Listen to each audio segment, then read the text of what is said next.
মাদ্রিদে Mbappe আসার পর যেখানে গোলের বন্যা বয়ে যাওয়ার কথা সেখানে জিততেই হিমশিম খেতে হচ্ছে। গত ম্যাচে জিততে পারেনি, পেনাল্টিতে একটি গোল পেয়ে ড্র করতে হয়েছে তাদের। মাঠে বল কন্ট্রোল সম্পূর্ণটাই ছিল মাদ্রিদের দখলে। ম্যাচ শেষে মাদ্রিদের ভক্তদের চেয়ে বার্সেলোনার ভক্তদের সমালোচনাই বেশি শুরু হয় এবং এটা স্বাভাবিক। মোটামুটি সকলের মতে এমবাপ্পের জন্যই সকল গোলমাল হচ্ছে। এমবাপ্পে খেলার সৌন্দর্য নষ্ট করে দিয়েছে এবং মাদ্রিদের স্কোয়াডে এমবাপ্পে সর্বনাশ এনে দিচ্ছে। তবে সম্পূর্ণ ম্যাচ যারা দেখেছেন তারা কিন্তু ভিন্ন কথা বলবে। এই ম্যাচে শুধু এমবাপ্পেই নয়, তার চেয়ে বড় তিনটি সমস্যা লুকিয়ে রয়েছে। চলুন সে বিষয়ে জেনে নেওয়া যাক।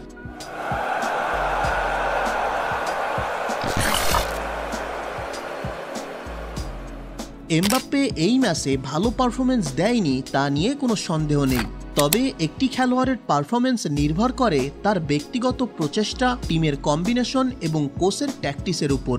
কার্লো আনচেলত্তি তার ট্যাকটিক্স এখনও বদলায়নি। লেফট সাইড থেকেই অধিকাংশ আক্রমণ হচ্ছে। গত ম্যাচে রদ্রিগো না থাকলেও ছিলেন ব্রাহিম দিয়াজ। লেফট সাইডে একেবারেই বল না যাওয়ায় সে প্রায়ই মিডফিল্ডে চলে আসছিল। হতে পারে এটা ট্যাকটিক্সের অংশ। অপোনেন্টের ডিফেন্ডাররা খুব সহজেই মাদ্রিদকে প্রতিহত করে ফেলছিল।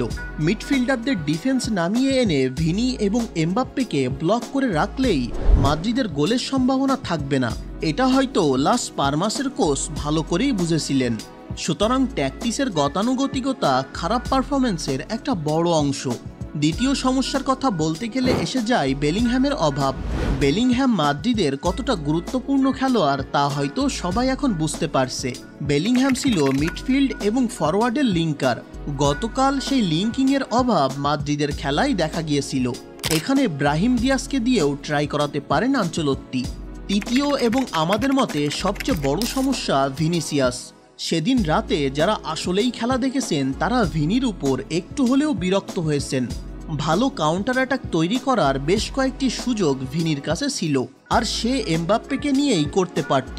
কিন্তু সময় মতো বল না ছাড়াই একা একা বল টেনে নিয়ে যাওয়া, উল্টাপাল্টা শট দেওয়া সবকিছু মাদ্রিদের গড়ে তোলা সুযোগকে নষ্ট করেছিল।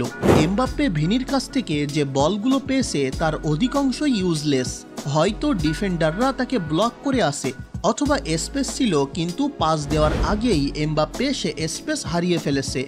ভিনির উপর আনচেলত্তির মাঠের মধ্যে বেশ কয়েকবার বিরক্ত হতে দেখা গেছে।